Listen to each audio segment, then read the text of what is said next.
बच्चों चलते हैं मेंटल मैथ कक्षा 9 के अगले प्रश्न पर। यहाँ पर हम अगला प्रश्न करने वाले हैं बच्चों, प्रश्न नंबर 9 व 10। ठीक है, 2 प्रश्न हम इस पाठ में करेंगे। यदि वर्गमूल 2 बराबर 1.414 हो तो 3/वर्गमूल 2 का मान ज्ञात कीजिए और 10वां मान ज्ञात कीजिए। यहाँ पर ये नंबर दिया हुआ है, इसका मान ज्ञात करना है। आइए करना शुरू करते हैं। तो यहाँ पर बच्चों मैं आपको बताता हूँ, ये देखिए मैंने पहले से रखा हुआ है। आइए जल्दी से कर लेते हैं। देखो यहाँ पर वर्गमूल 2 का मान दिया हुआ है, तो हमें जो मान ज्ञात करना 3/वर्गमूल 2। वर्गमूल 2 की जगह इसका मान लिख लेना वर्गमूल 2 का 414। ठीक है, बराबर यहाँ पर। तो बच्चों मैं इसमें दशमलव हटा के लिख देता हूँ।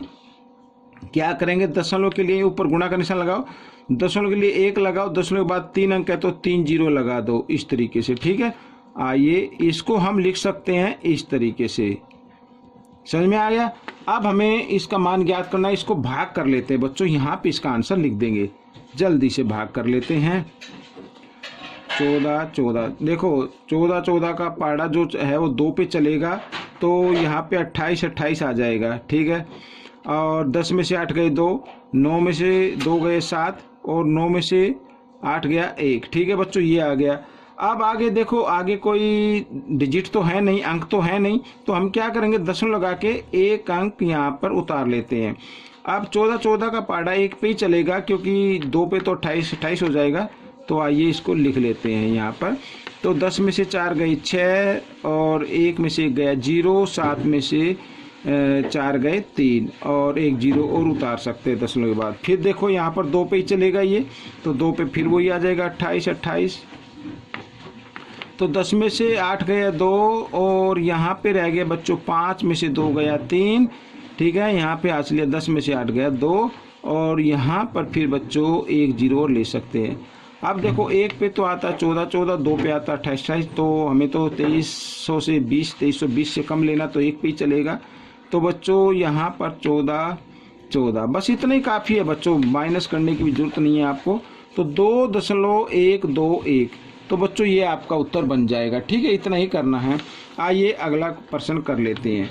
यहाँ पर ये ज़्यादा महत्वपूर्ण प्रश्न है। तो देखो बच्चों यहाँ पर लिखा है 1/16 और वर्गमूल लिखा था ना, यहाँ पे वर्गमूल के अंदर 4 था, तो मैं इसको इधर ले आता हूँ, तो इधर 1/4 हो जाएगा इधर। ठीक है, बटे पावर के रूप में आ जाएगा, घात के रूप में आ जाएगा। तो जमा यहाँ पर हम इसको लिख सकते हैं बच्चों 1 और दशमलव के लिए 1 लगा, दशमलव के बाद 3 अंक है तो 3 जीरो लगा दें इस तरीके से।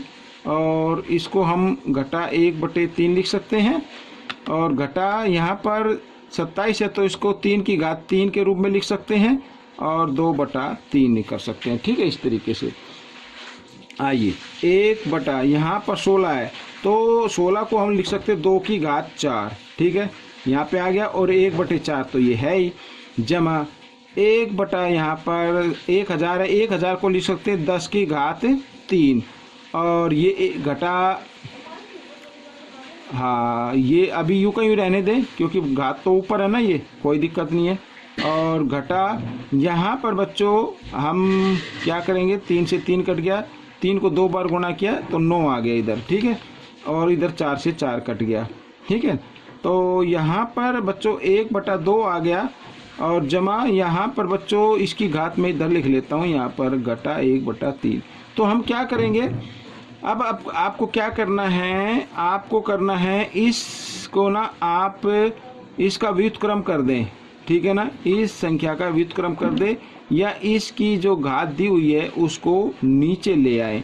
ठीक है, इस तरीके से 1/10 की घात 3 है ना यहाँ पे, तो गुना घटा 1/3 ले आए इस तरीके से। तो 3 से 3 कट जाएगा और यहाँ पर घटा 9 है ही। ठीक है, अब देखो यहाँ पर 1/2 जमा 1/10 की घात घटा 1 और घटा 9। अब इसकी घात जमा में बनानी है, तो क्या करेंगे, इसका व्युत्क्रम कर देना। अब कर दो, जब नहीं किया तो ये हो गया, और घटा 9। इसको ब्रैकेट में रख के इसको हल कर लीजिए। तो 1/2 और 10 में से 9 गया, तो यहाँ पर जमा का निशान 1, तो इसके नीचे 1 मान के 2 और 1 का लघुत्तम लेंगे, 2 आ गया।